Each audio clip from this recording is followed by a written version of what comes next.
po Chimran po nhị nhômទាំងក្នុងក្រៅប្រទេសបងតាមរយៈ clip video នេះគឺខ្ញុំបណ្ណាអាត្មាបានចាក់ដីបងធ្វើរោងបាយបន្តរោងបាយទូចនោះគឺលិចទឹកញញោមបងតែអញ្ចឹងមកចាក់ដីធ្វើរោងបាយថ្មីនេះបងគៀកមកស្ទឹងបងចិត្តស្ពានយល់និស័យឲ្យជាប់នៅសាលាឆាន់បងនេះគឺសាលាឆាន់ថ្ងៃនេះគឺថ្ងៃទី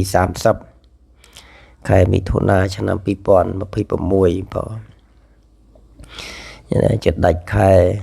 ចឹងតាមរយៈវីដេអូនេះក៏សូមបិណ្ឌបាតញោមណាបងសូមបិណ្ឌបាតញោមសប្បុរសជនស្រីប្រុសទាំងអស់ទាំងក្នុងក្រៅប្រទេសដែលមានសទ្ធាចង់ចូលរួមចាក់ដីបន្តបងហើយញោមអាចតាក់ទងតាម channel YouTube ខ្ញុំបណ្ដាអាត្មាភាពក៏បាននិយាយតាក់ទងតាម chat តាម Messenger នេះទៅកងឡានហើយឡាននេះដាក់កំពុងឲ្យមកទៀតដែរជឿបងយ៉ាងឡានធំតែនេះមិនមែនគ្រូក្រហមទេដីនេះប្រភេទដីលាយខ្សាច់ណាជឿបងនេះវា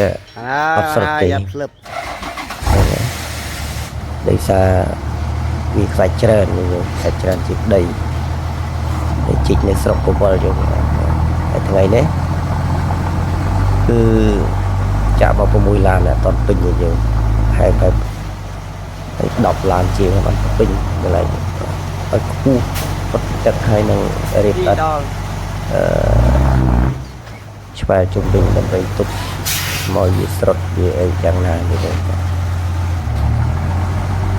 កាន់តែស្មើគឺបុកតិចទៅទៅបុកតិចទៅមួយឡានច្រើនដែរនេះឡាននេះធំហើយអាត្មាមិនទាន់មានថាវិការបច្ច័យទេហ្នឹងហើយជឿគេនេះជឿគេទេហើយទៅកងឡានហើយជឿខ្លាទៀតតែមិនអាចជឿយូរទេនេះមិនអាចជឿយូរទេបងនេះត្រាក់ឈូសបងអរគុណញោមញាតិណាសូមជួយចែករំលែក share ម្នាក់មួយផងតាមវីដេអូនេះញោមញាតិណាបងសូមជួយចែករំលែក share ម្នាក់មួយទៀតយកបុណ្យអកុសលមុនរដូវចូលព្រះវស្សាមកដល់ធ្វើរោងបាយកុំឲ្យលិចទឹកញោមតែធ្វើឲ្យផុតពីទឹកណាបងត្រឹមកន្លែងរៀបឥតហ្នឹងឯងហើយចាក់ដីរួចបានចាប់ផ្ដើមធ្វើប្រក់មូលហើយនឹងរៀបឥត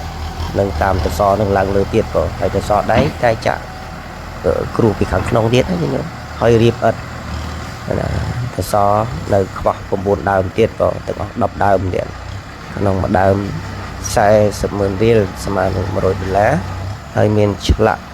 ឈ្មោះជាថ្មម៉ាត់ជូនញោមម្ចាស់សទ្ធាទាំងអស់ទាំងក្នុងនិងក្រៅប្រទេសបងសូមជូនពរជូនបុណ្យសប្បុរសជនញោមញាតិប្រុសស្រីទាំងអស់ទាំងបងប្អូនកូនចៅកូនក្មួយទាំងអស់ទៀតណាដែលបានទស្សនា